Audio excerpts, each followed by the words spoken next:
Welcome back, everybody, to another episode of Rebellious Wellness Lifestyle. My guest today is Eric Klos, and he is the CEO and founder of a company which has an app called Daily Breath. We are so aligned in so many of the ways that we work and try to bring information to people. And Eric is going to give you the dovetail of how that shows up. But basically, Daily Breath is trying to change the way we think about environmental impacts on our health and our aging. Did I get that right, Eric? Yes, that's correct. Tell us more about it. Tell us about your journey. What caused you to want to create this to bring people's awareness? Sure. So I call it my light bulb moment. And it's interesting, was focused on rheumatoid arthritis. My sister was living with us at the time, and she has rheumatoid arthritis. And she came down one morning with kind of her rigid fingers because of some of the weather conditions that had occurred over the Mm, last several days. And so she joked with me, it would be cool if you could develop a mobile app that would tell me when the weather conditions are changing and are impacting my RA. And it struck me at the time, the light bulb went off. Wow, environmental determinants of health, right? And so it really started a journey. I'd like to say I've spent 10,000 hours in environmental health now. And it started a journey of investigation, exploration. I'm a voracious lifelong learner, just consume a lot of information. And so I just started the process of looking into the topics. And I started to center on respiratory health and cardiovascular health, and then arthritis and joint pain was another category, and then migraines and headaches. And at the time, I thought mobile app connecting weather and the environment and health. I didn't see anything in the marketplace around that. I was influenced by a book called Blue Ocean Strategy, which is about, from a business perspective, is finding those blue oceans, not where all the sharks are gathering and creating blood. So I thought, wow, this is cool. Let me prototype this and see what I can do. So I prototyped it and then brought it to a colleague or friend who had a software business and asked them if they could develop the initial MVP. And they did that and have had certainly a development journey in developing the app. But the goal with the app is really to deliver personalized environmental health. What I saw was an emerging marketplace where we were developing air quality information from sensors and satellite-based data and stuff like that, but it was 5 kilometer gridded data, which is about 2.5 miles away. mm. So it's not very personal. And we weren't really tracking air quality and pollen and various things like that in relation to what are you experiencing? What kind of symptoms are you having? That's when the journey started. And then in the process of developing the MVPs in 2017, I read an article on the internet and it really struck me. It basically said 15-year-old girl, a doctor's trying to pinpoint triggers for 15-year-old girl in ICU. And this was a story about a young woman who had gone with her family over the 4th of July weekend from Nebraska to Iowa to an amusement park, out all day. Who knows how she was exposed to various pollutants in the atmosphere, probably some pesticides and fertilizer and various Mm. inputs like that as well in Iowa. And ultimately came back to a hotel, went downstairs to the pool. Chlorine tends to be something that you find in the hotel pools. And most likely it was probably chlorine, which was the last determinant that tipped her over into having an asthma attack. And she was down for 20 minutes. So ultimately, the story at the ICU is she ended up being a paraplegic because she was down that long. Oh my God. And what struck me was the pinpoint the triggers, right? Why are we pinpointing the triggers after the fact? Why aren't we Mm. trying to pinpoint the triggers and associate them with your risk personally? And to carry that story to the ending, I was really stunned, I guess, to find out last December of 2024, this 15-year-old girl who had lived another 8 to 9 more years died. And this is what I would describe as premature mortality, right? Mhm. Potentially preventable deaths. And so I just feel like that's where my passion came. And within the app, I pinpoint the symptoms on a map for you personally. So it gives you another where from a risk perspective. And I think that's what I've been inspired around, is this idea of pinpointing the when, where, and what. I sometimes describe it as the ways for environmental health, the when, where, and what of your exposure triggers throughout your day. So many questions. Okay, let's start with if so people like myself, since I moved to New Jersey, I got allergies. I used to have mild allergies to horses when I was in a barn, but it's gotten pretty bad. And then I got all the tests up my arm and the thing, and I was going for shots until recently I just said, I must have reached a plateau. I'm not getting worse. I'm not getting better. I'm done. But so how would this benefit me? Aside from I know when the pollen season is, I know I have cats and they're contributing and I'm not getting rid of my cats. Like, give me some micro idea about your app. Right. So within the app, what I do is I project a daily breath forecast. And what the daily breath forecast is, it's an evidence-based algorithm. And so I had climate scientists do a literature review, 700 source literature review of studies that had been done that correlated weather conditions that impacted pollutants and stuff like that. As an example, the algorithm might tell you if the weather is 80-degree temperatures and 50% humidity, the pollutants are going to have much more of an impact on you. Pollen, similarly, probably would have the same type of impact as well, because in those cases, spores or pollutants tend to become more collected. They adhere to each other, they're more dense, and therefore they're more easily inhaled into your lungs. And therefore, they might have more of an impact on your allergies, or in the case of pollutants, maybe on asthma. So that algorithm actually then also drives an impact summary, which kind of explains this. It's the impact summary kind of says, oh, it's hot and it's humid. Oh, So this is the reason you're probably going to have more of a problem with the pollutants in the atmosphere. And then it has recommendations. And I think this is the key here, is what we are trying to connect here is an understanding and an awareness of your determinants of health, right? And in this case, it's your environmental determinants of health. And if you know those things, then what are the steps? What are the upstream interventions you can implement in your daily life that might prevent you from having those symptoms experiences or having a deterioration of health because you're exposed to something? And that could be basically things like wearing a mask outside if it's problematic. You described wildfire smoke.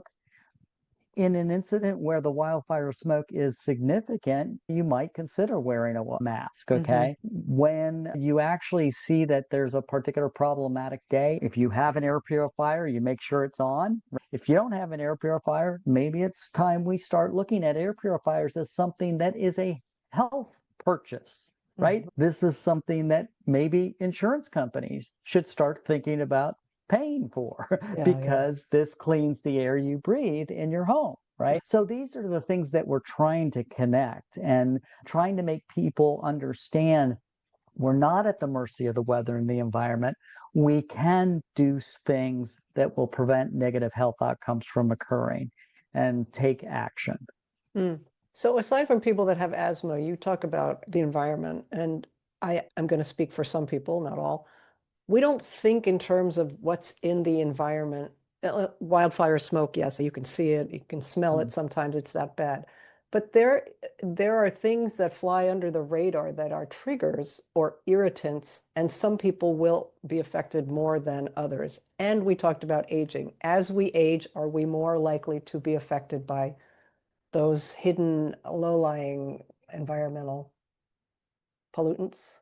Absolutely. And here's where I think I mentioned is we're very early stage. We haven't had a lot of robust research connecting environmental exposures with health impacts. And that's where I think there's been a lot of movement recently to assess that. You probably have seen stories about wildfire smoke impacting pregnant women. Their babies in their womb are developing asthma later, right? So we're beginning to make these connections. And ironically, one of the things that's fascinating is we're actually learning that could environmental health have a different impact on women than men? I keep saying we're just so early in trying to figure out these connections and understanding, okay, we've had a lot of these things. I was telling somebody recently, we built a world of modernity starting in the 1880s where we started building things, right? We didn't really think a lot about what the impacts of those materials were that we were building things with, right? Or fabrics and all of these different types of things. And so what we're suddenly waking up to right now is like you have irritants in your home that are impacting your health, right? You have pollutants outdoors that are impacting your health. And we're starting to make these correlations. My argument is that without a data platform that tracks environmental exposures and your health, how can we possibly make these correlations? We need a robust platform that can do that. And that's where I think Daily Breath comes in. And that's why we want to target 8 billion people on the planet to say, here's how you have to connect these two. It's not sufficient just to fight for clean air. That's fine. Go do that.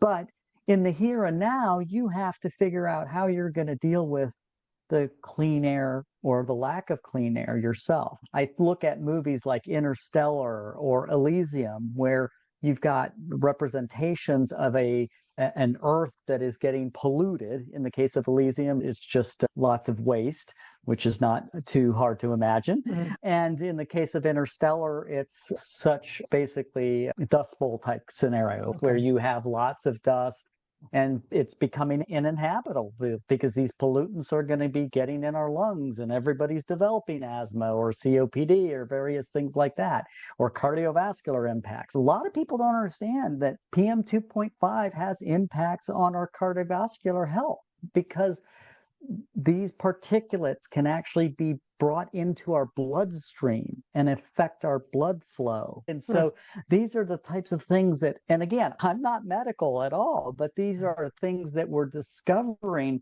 through the research. And so it's clear that these are having impacts on our health, and we have to figure out a way of making that connection for people.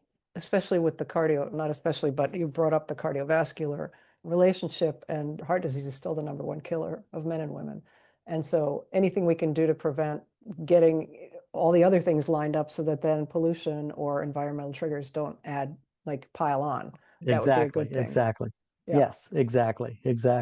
We have a couple of cats. I mentioned I'm not giving up my cats. And I just the other day thought, I have been scooping clumping litter for I don't know how many years, and it's dusty. And I thought, I wonder if I should wear a mask when I do this because I'm literally this far over with my scoop. I try to turn my head, or sometimes I'll put my t-shirt up, but those little kinds of things, just having an awareness of what's going on in our house and our environment. Well, and again, I think that's why I do advocate for air purifiers in the home, because I think there are just irritants and pollutants indoors that we don't necessarily appreciate have an impact. When you do the litter box and make that disturbance, those particulates are thrown up in the air, okay? And you're breathing that. So that's the reality. And so when we think about why would we not want to clean the air that we're breathing? Recently, these things have come out. This is a wearable air purifier. You hang it around your neck, has 2 speeds. The high one is a little bit louder, but the low one's pretty low, but it's cleaning the air you breathe. Now, again, it's just an alternative to a mask. It's a different approach. But these are the types of things you have to think about is, okay, it looks clunky, it looks weird. I'm working at my desk. I don't know really what's in the air. Or maybe I have an indoor air quality monitor and it determines that there is stuff in the air. But I'm going to wear this because I can tell you, I just wear it. I don't have any conditions necessarily. And I can feel like, hey, this feels like clean air. I think that's an important part of us culturally beginning to understand, it may be a little bit of an inconvenience, but maybe it's an inconvenience we need to be willing to tolerate, because without doing it, you're going to have an acute symptom. Or again, the discovery phase of this is, hey, if I'm doing this, then maybe I'm not risking health deterioration or something that's going to impact me longer term. Because again, that's the other thing. We don't have longitudinal studies for people being exposed to certain pollutants for periods of time. I want to put things in the app where we can track how long have you been exposed to wildfire smoke? Is it 3 weeks continuously that you've been exposed to wildfire smoke? And then 6 months later, suddenly you're feeling your airways are becoming more problematic at certain types of days. And so that's part of it. But you had asked a little bit about some of the other pollutants, and I think traffic pollution, right? If you looked at the Daily Breath Community Flare Up Map, and essentially what that's doing is when people record their symptoms, they can see their own map, but they can also see this community flare up map. And so you can see where symptoms are occurring in a community. You can zoom in, you can go into that city, and you can start to look at, wait a second, a lot of these symptoms are being experienced near highways. Okay, why is that? That's because nitrogen dioxide is near those highways, right? So you begin to see, okay, in areas where people are obviously underserved populations tend to be closer to those highways. And so those people are experiencing symptoms. The other thing I talk about is the fact that as you look at these maps, they can become a proxy for where do you implement clean air initiatives or where do you implement climate change mitigation activity. It would seem to make sense if the pollutants from your highway are impacting these communities, it would seem to make sense to put a tree barrier there between the highway and those communities. So these are the kinds of things that I think that Daily Breath can bring to society to really impact the entire issue of environmental health. Yeah, and you mentioned lower income. Those communities are generally the ones that suffer from being near a factory or a highway or half a dozen other things. So this really has a bigger reach if you start to add up all the benefits of having your app doing its job and educating people and helping them. And you want to talk about that thing around your neck being inconvenient. I don't know a single person who liked a mask when we were first told we should wear masks during COVID. That's And correct. I still see people wear them sometimes. If I bring one with me when I'm flying, and if I feel like I'm in the back of the plane, I'm going to put it on, but I'm not as Right. rigorous as I was once. But I think we can get used to anything if we believe in the preventive or if we believe in the value for us as an individual who wants to stay healthy and live in good health for as long as we can. So does your app work anywhere in the States, anywhere in the world? Where does it work? So it does work around the world. The goal, I think, over time is to get more granular data. And again, that's part of the journey in being in kind of a blue ocean, right? So when I got here 7 or 8 years ago, I used EPA Air Now data. It was a government source. We only had 120 sensors across the US. Period of time, we've gotten much better at ground level measurement. So there's lots of companies doing ground level sensors. There's satellite based observations that are occurring. But I think what's most exciting is we're beginning to develop wearable air quality monitors. There's a company, Atmo Cube is an example. Atmo Cube Pro is a little wearable. It's probably about that size. And it could be a keychain or something like that. But I've seen ones recently that they're developing that are necklaces. So there's a couple of other companies out there. And they're only going to track a couple of things. And one of the things that I think has been challenging, so I'm not a scientist, and one of the things I think is challenging dealing with the science community and the medical community is, I'll just lay it out this way, but the medical and science community are very deterministic in nature, okay? And that's a challenge to a certain extent when you get to preventative health or what I call personalized environmental health, because for the mother of an asthmatic child, they don't need a deterministic model. Yeah. They are trying to do anything they can to make sure that their child has a better day, right? And so for them, it's a probabilistic. And it's so when a lot of people look at things, it's like, the Exposo moonshot's a great idea, but I wouldn't be too worried about codifying every environmental exposure. I'd be more interested in figuring out what are the top 5 environmental exposures that most impact people outdoors, and let's focus on measuring those 5. And so we have to be very specific. And I think we're starting to get there with the wearables. So the wearables can track PM 2.5, they can track ozone. Maybe those are the only 2 things that are important, or maybe those are the most important to start with. Yeah. And maybe we might discover that some other type of pollutant is something we need to add to that sensor over time. So I think that's an interesting aspect too. I can't remember your original question. Oh, I can't either, but I'm sure it was answered Okay. well. I was just thinking of microplastics when you said maybe those are the first 2 things to start with.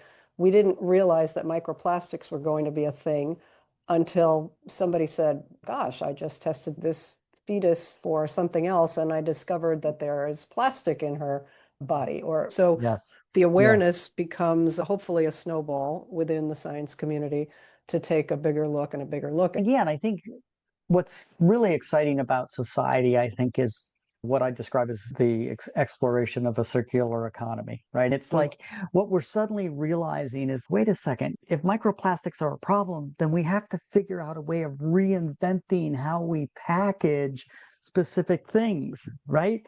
Mm. And that kind of gets you into a different model of, okay, what do we do as an alternative to plastic bottles? I've seen some things that they're creating this membrane that goes over water, and you pop these water droplets in your Oh, mouth, wow. and it once you puncture it and it's edible and it doesn't hurt you, and but it's Hmm. not a plastic. And so it's, but I think that's what we need to be doing. We need to be evaluating, what are we producing? We're consumers, right? And we've been so focused on consumption, right, that we haven't been thinking about what we're producing that's bad for us, right?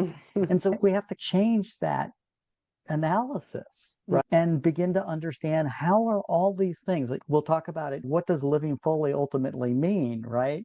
I'll do that at the end, but I think that's part of what I'd like people to focus on. Living fully means a lot more than what we've been told it Hmm. means. Yeah, I like that, the idea of expanding that, because living fully to me did not take into the kind of thing that you're talking about. It really was being fully expressed as opposed to being diminished as we aged. And what comes to mind for some people is jumping out of a plane, going traveling, whatever.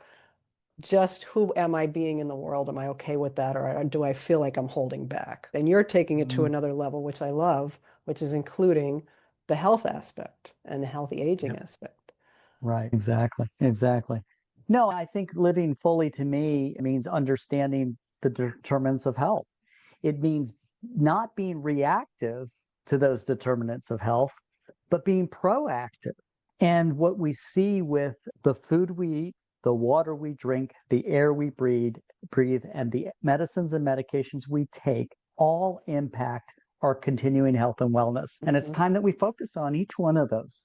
Yeah. And that's what Daily Breath is focused with, the air you breathe and your health. I would say that breathing and healthy breathing is a good thing, Eric, right? Yes, exactly.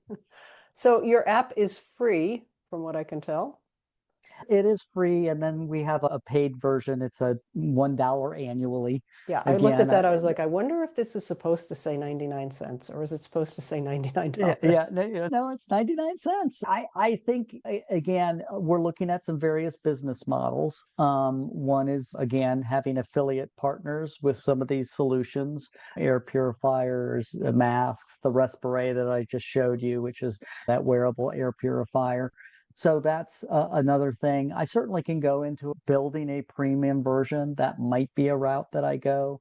What I'm looking at, to be candid, is looking at the market and going, okay, if we're going to move towards wearables, how can I Bluetooth to those wearables so that data is what people see on the app? Because Hmm. ultimately, that's what I want to do. I want the most granular data so you understand, wait a second, if I'm wearing the wearable air quality monitor, then I'm experiencing this threshold of PM 2.5 particulates or ozone or whatever that variable is. So when I do feel like symptoms, then I can know for sure that I'm experiencing those symptoms because of this particular pollutant level. And I think that's going to drive people to understand how the environment is impacting them and take action. I think, again, you have to get people out of their ennui, their boredom.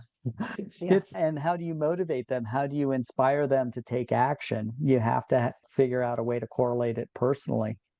Yes. And I think some of us grew up with parents that were, you don't go to the doctor for just anything. Or you got a stomach ache, you're going to school anyway. Or so as adults, I think a lot of times we just get on with things.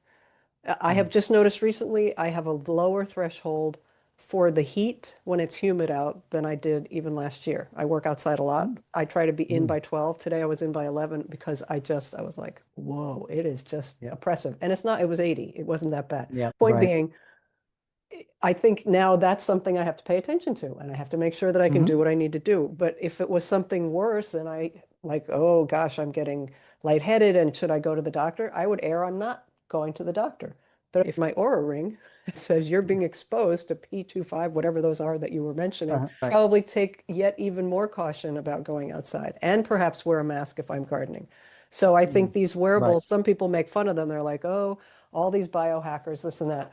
Honestly, prevention, they do help. They change people's thinking about how they exercise, whether their heart rate's up or down. I'm just so pro prevention. That doesn't get enough attention in the world of medicine that we live in, that we swirl around in.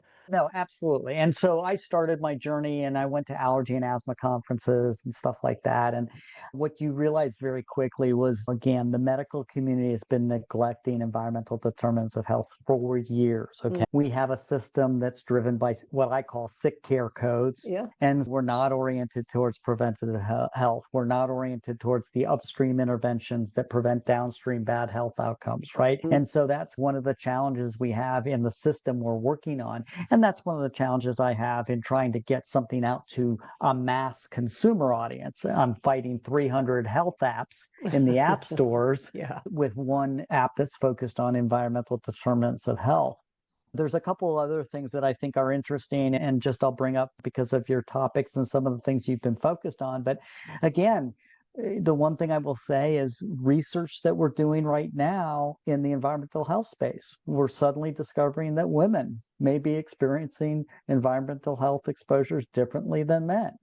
That might be a physiological issue. It might be different issues, about how women experience inflammation or something like that differently than men. It could be a whole range of things, but I think that there's a lot of research being done there.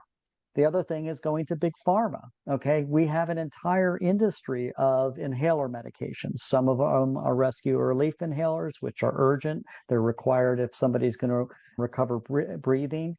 Others are controller medications that you take on a daily basis. Adherence rates for controller medications are low, 50%, I think.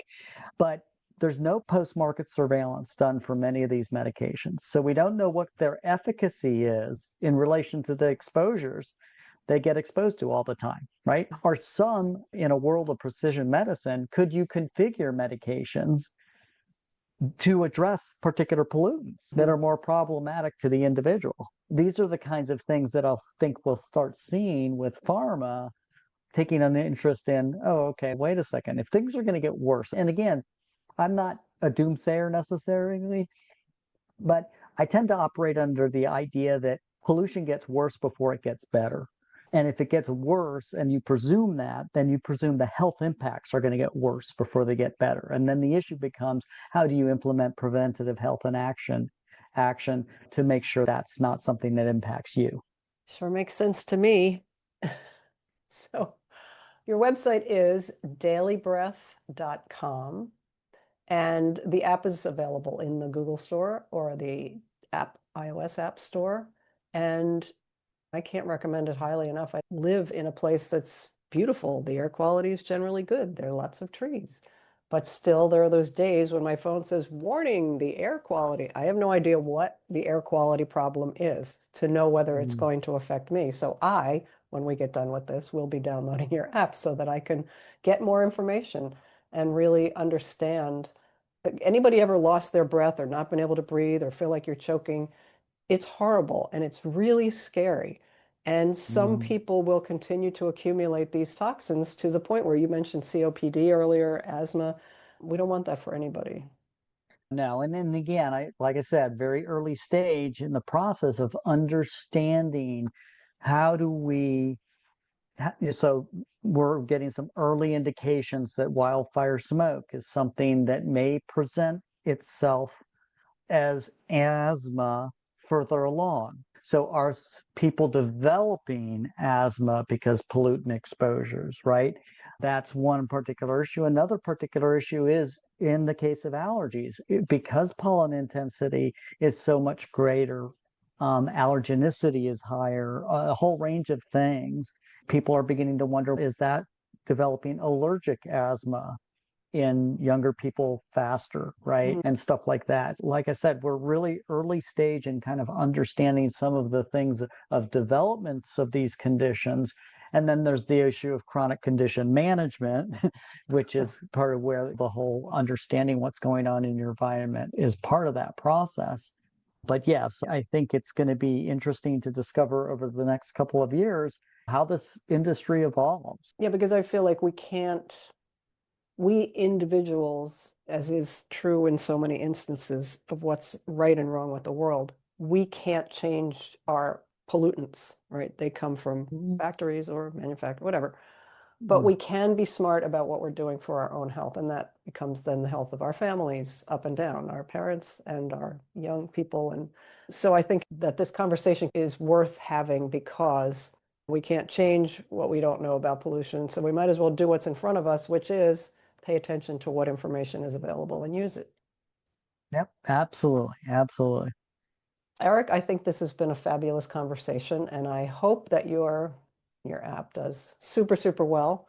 By the time this recording comes out, I'll have a little paragraph to write about it because I'll have it on my. Well, and the one thing I will say is that the app provides me the opportunity to have a platform. And because it's a platform, we're trying to build it as a community for folks to share their journey with the air they breathe in their community. And so hypothetically, we want people to contribute to what did you experience today and share it. And we'll see how that discussion board evolves. And maybe we start segmenting it into various areas of the world where you're living and having different types of sub communities and stuff like that. And then again, this solution ecosystem, what are things that people are using? The one thing about the Respirate is I'm not sure it's going to, from a scientific perspective, be definitive in saying, okay, it clears up 90% of all the pollutants that you're potentially going to breathe in. But a lot of people are like, that it achieves clearing up 50% of it. Yeah. Yeah. Is that enough? Yeah. Ultimately, it's the consumer that has to feel like a product has done something for them. One of the products that I support is an allergen spray where, and again, this could be relevant for you with cats, but you spray an allergen spray and it knocks down some of the pollutant, the allergens that are from the cat that are populating the air, right? They basically fall to the ground, they're encapsulated by the spray, and that basically neutralizes the allergen. And they have some valid air quality assessment studies that have been done that says it really does this particular thing. It neutralizes the allergen. The real issue is, does it work for 90% of the people? And they have really good reviews. And it's so if it works for 90% of the people, there's always going to be the isolated person that it just doesn't work for. But that's an example of these solutions that, we need to be more aggressive, right? That's part of the reason I did these affiliate partnerships is because I want people to take action. You can't just fall back on this. Again, I go back to it. You're just not at the mercy of the conditions that you're exposed to. That's the fundamental message, right? Understand on a personal basis what causes you to have problems and then take action. Yeah, I want to just add an end note here. This book I mentioned, Dr. Attia, Peter Attia's book called Outlast, he talks about medicine 2.0 and medicine 3.0. So 3.0 is now with functional medicine, and the future 2.0 is more solidly where most of the world is. One of the things he says is he believes that we test for problems way too late. So if you say at 50, you should have your first colonoscopy, he says, I think we should start at 40 because the numbers are telling us that more people are getting that cancer. If it's breast cancer, and the same thing, we're not testing for the individual's environmental impact unless they do have something like asthma or something, their breathing is a problem. But now is the time, even though we don't have all the answers, we don't have all the data to support all of the things that you're talking about, why not err on the side of caution and get into the game sooner rather than waiting until you have a problem? Absolutely, absolutely. And I think that's with something as basic as an air purifier, right? What if we know certain pollutants and irritants are in our homes, right? Why wouldn't we want to take action now at 30 instead of living in our homes for 30 years and being exposed to various irritants and pollutants in your home and then suddenly discovering that in retrospect, oh, this particular pollutant causes cancer or this irritant causes cancer. So that's how things operate today. Proactive people, we got to be proactive. Thank you again, Eric Klos. This has been fascinating. People, I will be back again next week to Rebellious Wellness Lifestyle, as a matter of fact, with another fabulous guest, and I hope that you will be well till then.